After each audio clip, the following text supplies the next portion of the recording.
Buenos días. Quisiera agradecer la oportunidad que me da el profesor Jaime Sampayo de participar dentro de este congreso presentando una pequeña comunicación mediante un vídeo.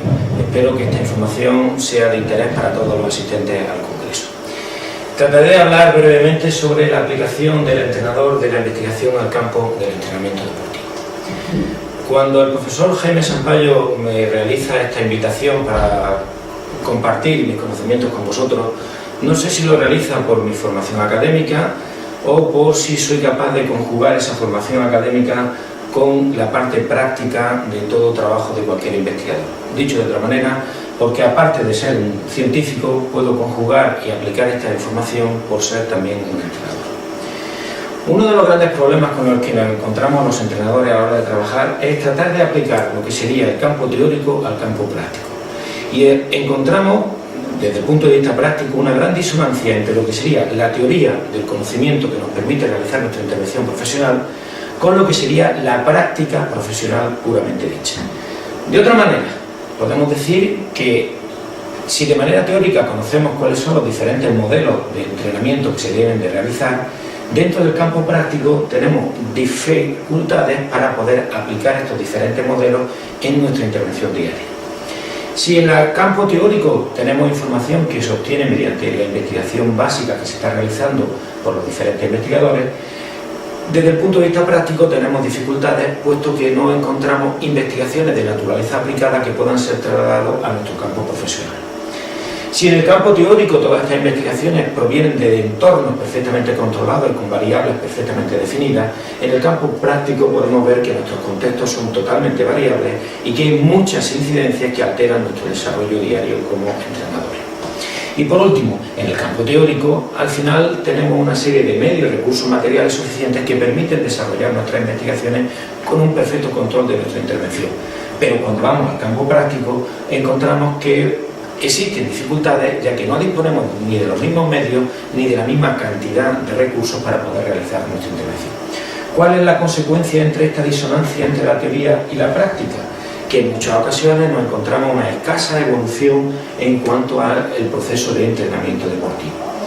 Y en esta escasa evolución fundamentalmente es porque los entrenadores tratan de ser conservadores y como tienen dificultades para poder aplicar las nuevas tendencias sobre el entrenamiento, reproducen continuamente el modelo con el que fueron formados. Por tanto, la evolución que se está produciendo dentro del campo del entrenamiento deportivo se ve limitada. ¿Cuáles son los problemas fundamentales que nos encontramos dentro de nuestra intervención práctica o el entrenador se encuentra dentro de la intervención práctica? Bueno, pues el primer problema que podemos detectar cuando nos acercamos al campo del entrenamiento deportivo es que vemos que en nuestras pistas, en nuestros campos, encontramos que hay entrenadores con una formación muy heterogénea. Podemos encontrar que hay entrenadores que tienen una formación muy cualificada y que pueden realizar una aplicación de esos conocimientos al campo del entrenamiento y por otro lado podemos encontrar el extremo continuo a entrenadores que lo que poseen es una escasa formación y que fundamentalmente son vocacionales que se acercan al mundo del entrenamiento deportivo con la idea de promover una práctica deportiva. Otra de las dificultades con las que nos encontramos es que si ya la teoría nos ha dicho que hay una serie de modelos de enseñanza que pueden ser mejores para el aprendizaje deportivo, encontramos que estos modelos alternativos están poco asentados y poco identificados dentro de lo que sería la práctica deportiva. Es decir, son pocos los entrenadores, son pocos los ejemplos que los entrenadores pueden seguir para poder aplicar estas nuevas tendencias dentro del campo del entrenamiento deportivo. El mundo práctico del entrenamiento a veces se ve muy condicionado por la presión inmediata que tienen los entrenadores para la consecución de un resultado deportivo. Esta presión no solo proviene del propio contexto del entrenamiento, sino del contexto externo que rodea el entrenamiento. Es decir, los padres, los clubes en donde trabajan nuestros entrenadores a veces están más obsesionados por la consecución de un resultado deportivo que por el aprendizaje de los deportistas. El campo práctico también nos viene a decir que existe una gran variabilidad en cuanto a los medios y recursos materiales con los que utilizan los entrenadores. No todos los entrenadores disponen de los medios y recursos materiales y por tanto su intervención puede verse modificada por esta dificultad para disponer de los mejores medios para el desarrollo de su práctica profesional. En algunas ocasiones también nos encontramos que los entrenadores tienen una escasa profesionalidad. Ya no solo tienen una formación heterogénea, sino que tienen una escasa profesionalidad. ¿A qué nos referimos con una escasa profesionalidad? Que hay entrenadores que no dedican el tiempo suficiente para la preparación de su proceso de intervención como entrenadores. Dicho de otra manera, hay entrenadores que no trabajan adecuadamente lo que sería la preparación de su entrenamiento y el control de su entrenamiento. La evolución del entrenamiento en la sociedad actual también nos hace ver que podemos encontrar a veces un escaso compromiso por parte de los deportistas con los cuales entrenamos. La práctica deportiva ya no pasa a ser una de las actividades principales de nuestros deportistas, sino que en algunas ocasiones suprimen esta práctica deportiva por otro tipo de prácticas o incluso por la ausencia del propio entrenamiento. Es decir, no siempre vamos a encontrar con deportistas que estén totalmente motivados para lo que sería la práctica deportiva. Y finalmente, el campo del entrenamiento deportivo y la faceta que afecta más directamente al entrenador nos hace ver que los entrenadores dedican poco tiempo a lo que sería su proceso de planificación y control del entrenamiento, es decir, al control de todo su proceso de intervención con independencia de su posterior intervención de manera práctica con sus deportistas.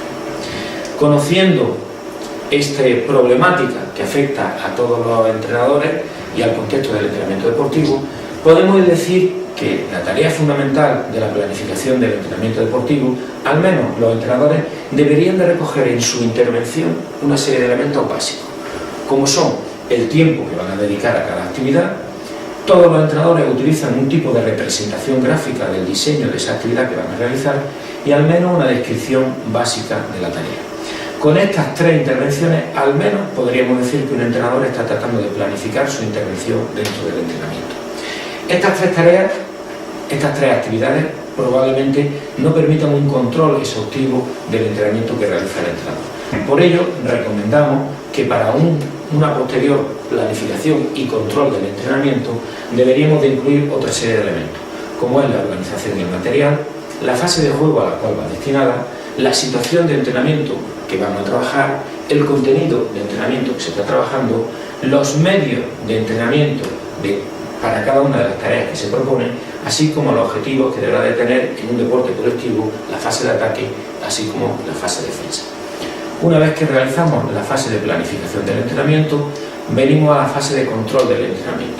Y en este caso, los entrenadores, desde el punto de vista práctico, sin necesidad de tener grandes medios materiales, pueden realizar dos fases dentro del control del entrenamiento, de manera práctica. Aquellos entrenadores que dispongan de una serie de elementos y de recursos materiales sofisticados podrán realizar una valoración más fisiológica del entrenamiento desde el punto de vista objetivo, y para ello podrán utilizar diferentes elementos tecnológicos, como puede ser la utilización del pulsómetro para controlar la frecuencia cardíaca de los deportistas en cada una de las actividades que se están proponiendo. Pero si no disponemos de elementos tecnológicos, como suele ser habitual en muchos entrenadores, podemos hacer una valoración subjetiva del entrenamiento. Y para ello, en nuestro diseño y planificación de las sesiones del entrenamiento, deberemos de incluir otra serie de elementos, tal y como propone Koke en su estudio aplicado al baloncesto, y es incluir el grado de oposición de cada una de las tareas que se está realizando, la densidad que tiene la tarea, el número de ejecutantes implicados en cada una de las tareas de manera simultánea, lo que sería la carga competitiva que lleva cada una de esas tareas, así como el espacio y la carga táctica que debería tener. Con estos elementos podremos tener una valoración subjetiva de cada una de las tareas que en muchas ocasiones correlaciona perfectamente con lo que sería la carga objetiva del entrenamiento. La segunda fase fundamental del control del entrenamiento, una vez que ya ha realizado el entrenador su planificación del entrenamiento, sería el control de la carga técnico-táctica. Y para ello también nuevamente podríamos utilizar un control objetivo o un control más subjetivo de lo que serían las variables del entrenamiento.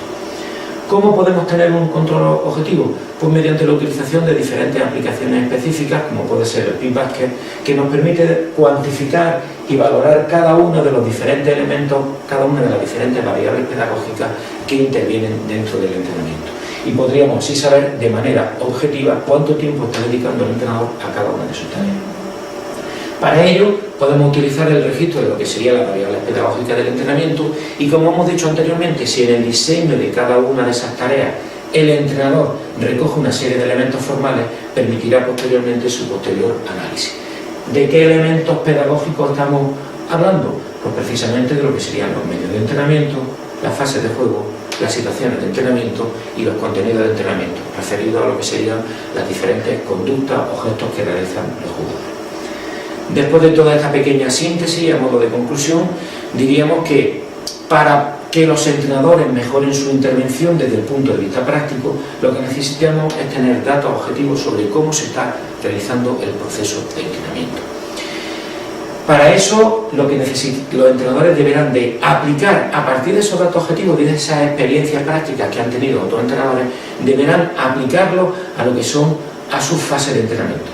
A veces los entrenadores no disponen de ejemplos claros y reales que poder imitar para poder aplicar lo que serían los resultados de las investigaciones que se han desarrollado en su ámbito deportivo. Los entrenadores se encuentran en contextos muy variados y por tanto uno de los objetivos fundamentales y una de las dificultades mayores que tienen los entrenadores es poder aplicar en función de las características de su contexto y de la formación previa que tengan todos los conocimientos que han ido enviando.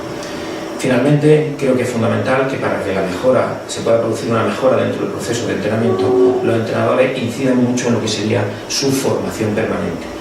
Yendo a congresos como en el que estamos presentando esta comunicación, yendo a diferentes eventos donde puedan mejorar los contenidos de su formación. Pues yo finalmente, ya con esta intervención, espero que mi pequeña aportación a este congreso os sirva para todos y os deseo los mejores parabienes durante el desarrollo del congreso.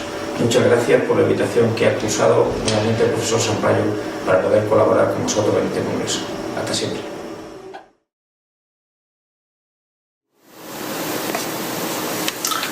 Hola a todos, muy buenos días. Me llamo Julio Calleja y soy profesor de la Universidad del País Vasco, en Vitoria.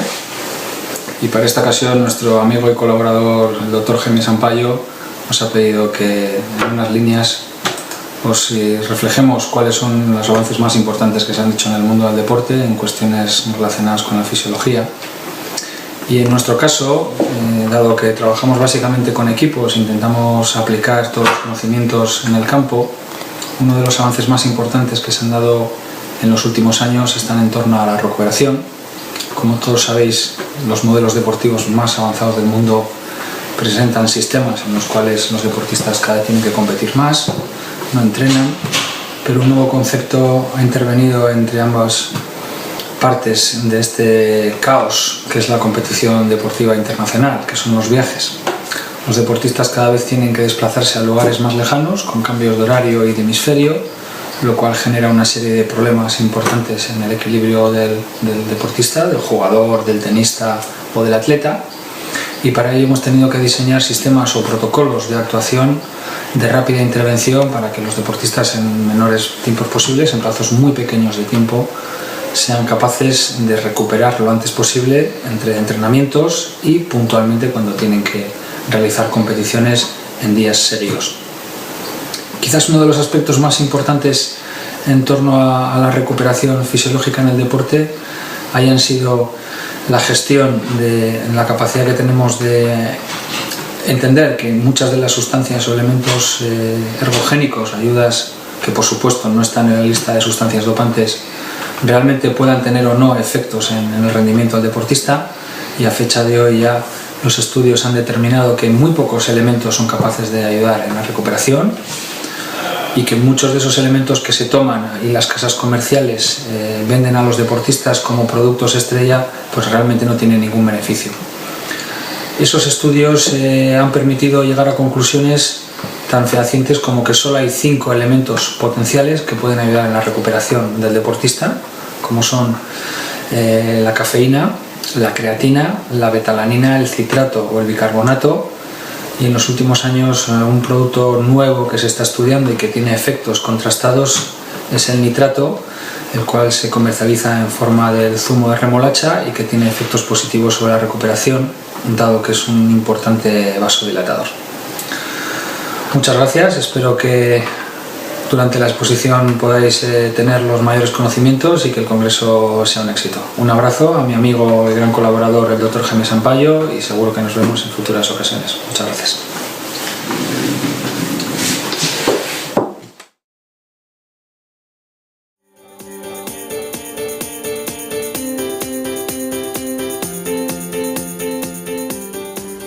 Dear Jaime, dear colleagues of the university, Groningen, the Netherlands calling. What our universities share is our team sport research. Our research is part of the Center of Human Movement Sciences of the University Medical Center and University of Groningen, but also has close connections to the School of Sport Studies of the Hanze University of Applied Sciences. In sports science, we concentrate in talent research and research in optimizing sport performance. I asked some key persons in this research to show and tell you a little bit about what we are doing, and afterwards I come back to you.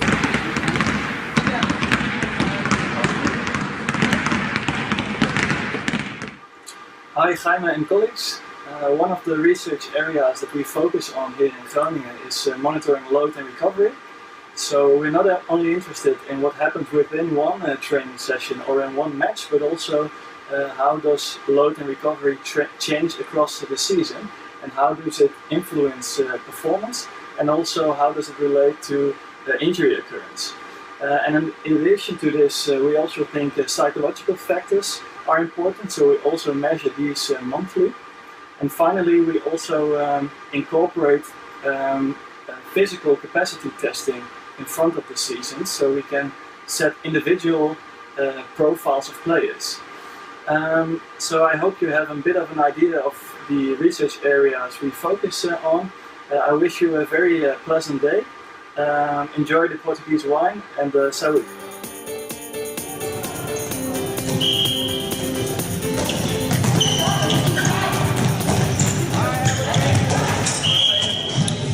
Here at Sports Center Papendal we are monitoring training load of all the players of the Dutch Handball Academy. During each handball practice we're using the Emotio LPM system to measure heart rates and the positions of all the players on the pitch. From this we can provide feedback to the coaches on training load at group level and also at individual level. And we also use the data of training sessions and practice matches to study the relationship between, for instance, warm-ups and the match, and difference between playing positions, etc. We've also done some research on handball tactics the past couple of years, and we're currently trying to implement the results of that study in the program of the Handball Academy.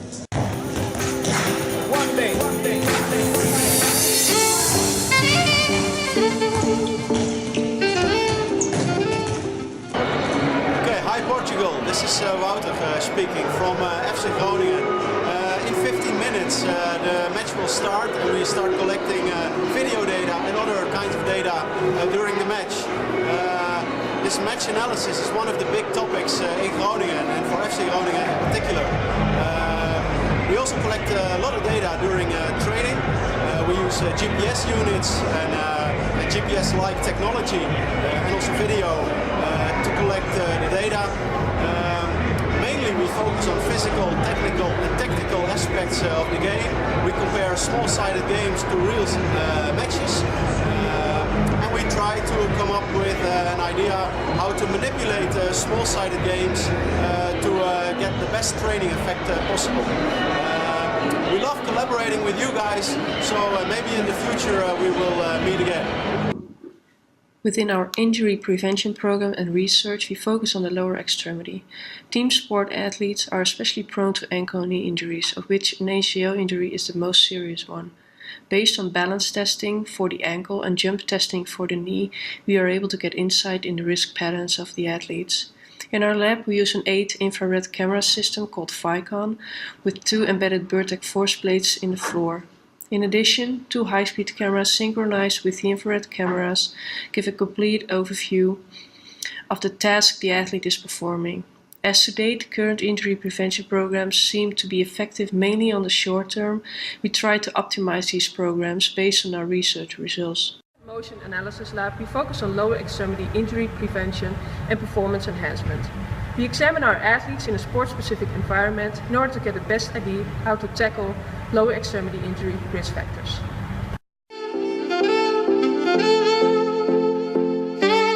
Hopefully you got an impression of what we are doing in team sport research in Groningen.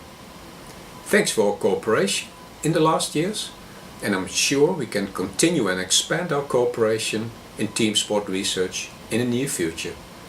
Again, congratulations to you all, to your university, and Jaime, see you soon in Amsterdam.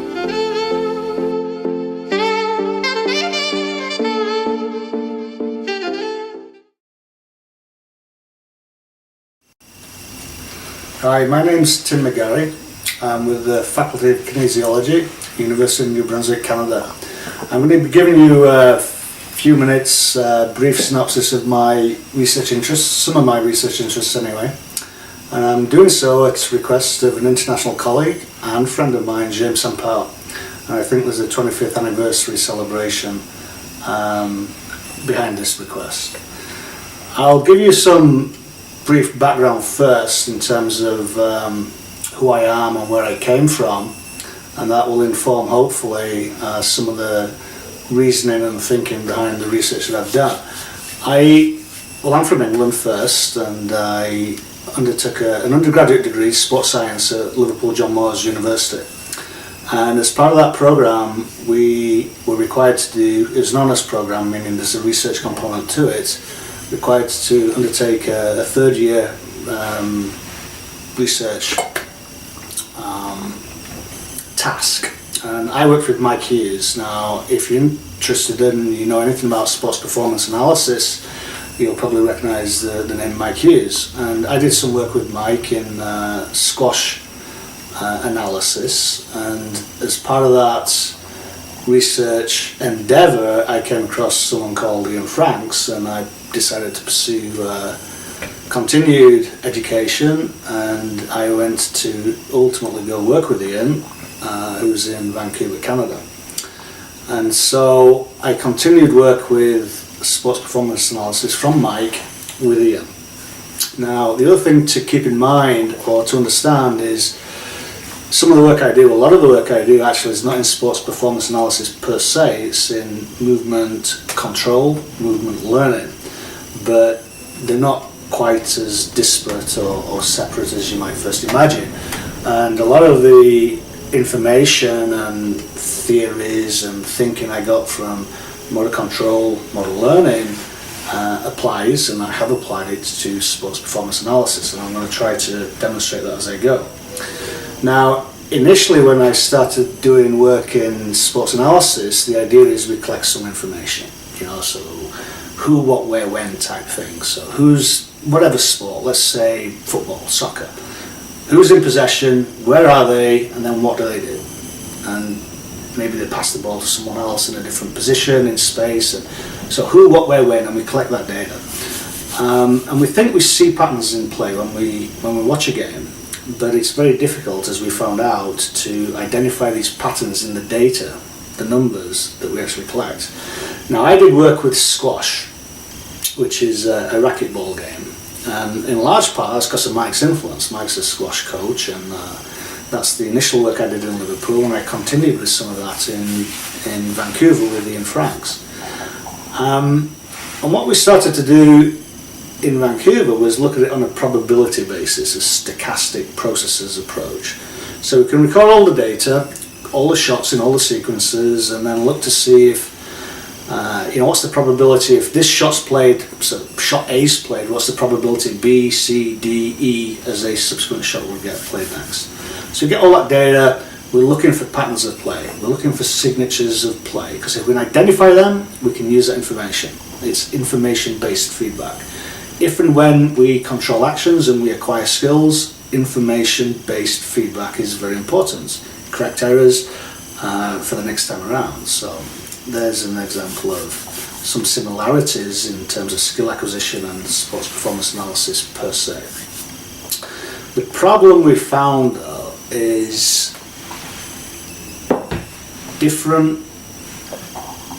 you get different patterns every game. So if you have the same player who's playing against opponent A, opponent B and opponent C, and you identify the signatures on a probability basis, those signatures change. They're not really signatures. So there's an important consideration of the interaction of who's playing who. Now that has quite serious implications if you think it through. Because if you're gathering data against a player for information that you're going to use in preparation to play that player, if that player's profile changes from game to game to game, then where's the usefulness of that information that you can apply? And so we had a problem. Now, if you think about scouting, and we see patterns of play too, you think about scouting, the underpinning idea is that there are invariant features. There's information that applies in this past context we've observed that's going to apply in the present when we play them, and likely in the future too. But we can't find, or we couldn't find, these unchanging invariant features. So as scientists, we have a problem. We can collect data and we can provide feedback for the next game and the next game. But again, if that feedback is changing, then as a scientist we have a problem, because that information is not useful. It's like the dog chasing the tail, right? What was appropriate then in the past was appropriate then in the past, but you can't really play now. So we've got two basic problems. Either the entire prospect of scouting and the patterns of play we think we see is baseless, or we're collecting the wrong data. We're collecting the wrong data. We don't have an appropriate system description. So we started to change our thinking, and again, from motor control model learning, I was aware of some other stuff, and one of these things I was aware of, and I think it's fascinating, is an account by Kugler and Turvey in one of their books, their book, and it was to do with African termites. So these are like insects that build nests, and apparently they build nests by flying around and dropping deposits of material. But when they drop deposits of material, they drop pheromone or scent, which increases the likelihood of other termites dropping deposits. So over time, you get these gradients, these information fields that attract more and more deposits, and you get these pillars that build up, and they're recognizable as African termite nesting buildings, if you like, but each and every one's unique. Each and every one's unique, but they conform and they are produced by common physical principles. So we started to think about that with regards to sports. Every sport, take a sport, squash, tennis, badminton, football, whatever. Each sport's unique, but each game's unique within that sport, but there's recognizable features within these sports. So we started to think about sports in those terms instead of who, what, where, when, and the previous traditional reductionist approach.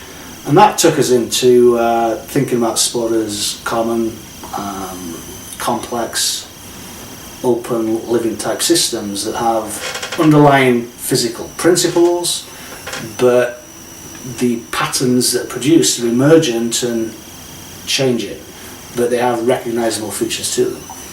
And we were familiar with, again, from motor control model learning principles, familiar with Kelso's work in terms of, you got two limbs that are oscillating and they tend to produce two stable patterns, in phase and anti-phase, at the expense of other patterns. There's no prescription here, it's what the system does. Similar to, possibly, no prescription for patterns in a game, it's what the individual parts, the players in that game, produce by virtue of their own independent decisions.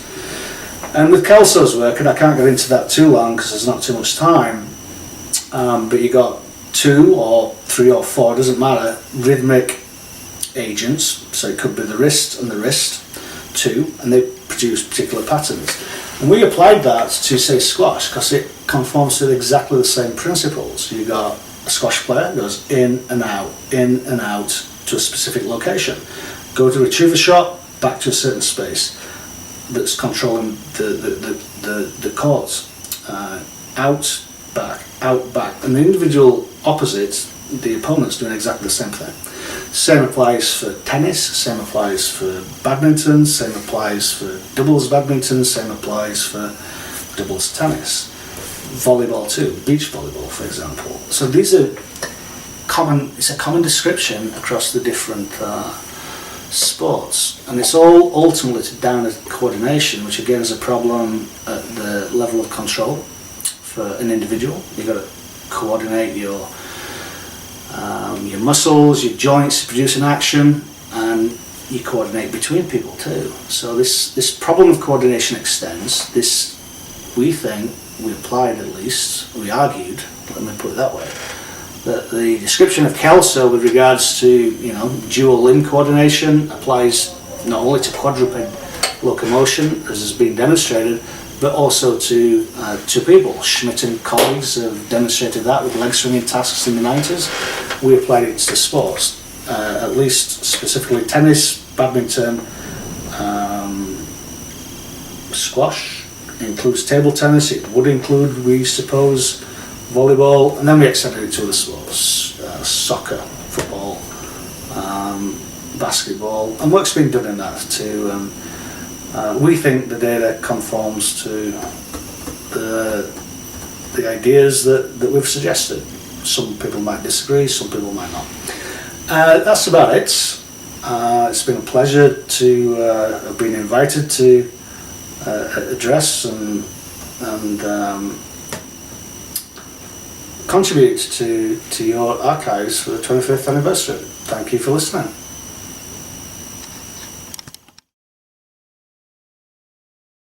Hola, ¿qué tal? ¿Cómo estáis? Soy el profesor Alberto Lorenzo y tengo la suerte de que el profesor Jaime Sampaio me ha invitado para participar en su conferencia para que os cuente un poco las últimas ideas que más giran en torno al tema de la detección y desarrollo del talento deportivo. Fundamentalmente os voy a hablar de tres ideas principales. La primera en relación al concepto, la idea de detección de talentos, que más allá de esa idea antigua de tratar de predecir el rendimiento, de buscar esos test que pudiesen discriminar a los deportistas exitosos, hoy en día se utiliza más como una herramienta de control del entrenamiento del deportista que nos permita detectar esas áreas fuertes, esas áreas de mejora para dirigir mejor el control del proceso del entrenamiento. De tal manera que lo más importante a la hora de aplicar esas materias de test es sin duda ese proceso o ese porcentaje de mejora o el porcentaje de aprendizaje que el deportista experimente. Y muy importante en este sentido además es dividir a los deportistas en función de su grado de maduración biológica y no en función de su edad cronológica, de tal manera que ese criterio permitiría establecer mejor diferencias entre los deportistas exitosos o que no tengan tantas posibilidades. La segunda idea va más en relación a la idea del desarrollo del talento deportivo. Fijaros, hay multitud de investigaciones que han tratado de analizar qué variables condicionan fundamentalmente el que una persona a lo largo de toda su trayectoria deportiva llegue a alcanzar ese rendimiento. Entre esos factores, sin duda alguna, el más importante ha sido el entrenamiento deportivo, junto con la teoría de la práctica liberada, considerándose esta como un factor determinante en ese éxito rendimiento, ¿no? Bueno, pues asociado a esa idea, hoy existe un debate importante en el sentido de considerar cuándo es necesario empezar a utilizar ese tipo de entrenamiento, esa práctica liberada, y se pueden utilizar otro tipo de prácticas como es el juego deliberado en edades más tempranas. Y asociado a este debate de juego deliberado o práctica liberada, también está el debate de si el deportista debe practicar un solo deporte durante toda su vida o practicar varios deportes al principio para después especializarse en uno a una edad mucho más tardía. Estos dos debates, práctica liberada, juego liberado y especialización temprana en un deporte o diversificación deportiva, no tienen un resultado único. Si podéis ver con detenimiento las investigaciones, podemos encontrar resultados de todo tipo, de tal manera que la trayectoria deportiva de un deportista puede variar en función de muchas circunstancias, y siendo hoy quizás los factores de carácter más sociocultural los que más están determinando el hecho de que un deportista tenga una u otra trayectoria deportiva. Y finalmente, quizás la idea más novedosa que se está manejando hoy es el hecho de considerar que los tradicionales programas de detección de talentos no están teniendo un éxito real, ¿vale? Y que hay muchos deportistas que llegan a obtener rendimiento sin haber pasado por esos programas de detección de talentos deportivos.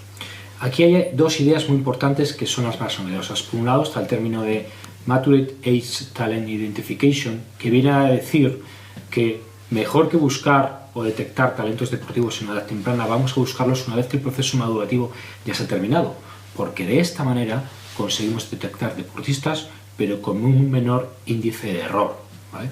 Y muy asociado a este concepto aparece el concepto de talent transfer, es decir, la transferencia del talento. Voy a poneros un ejemplo para que entendáis esto.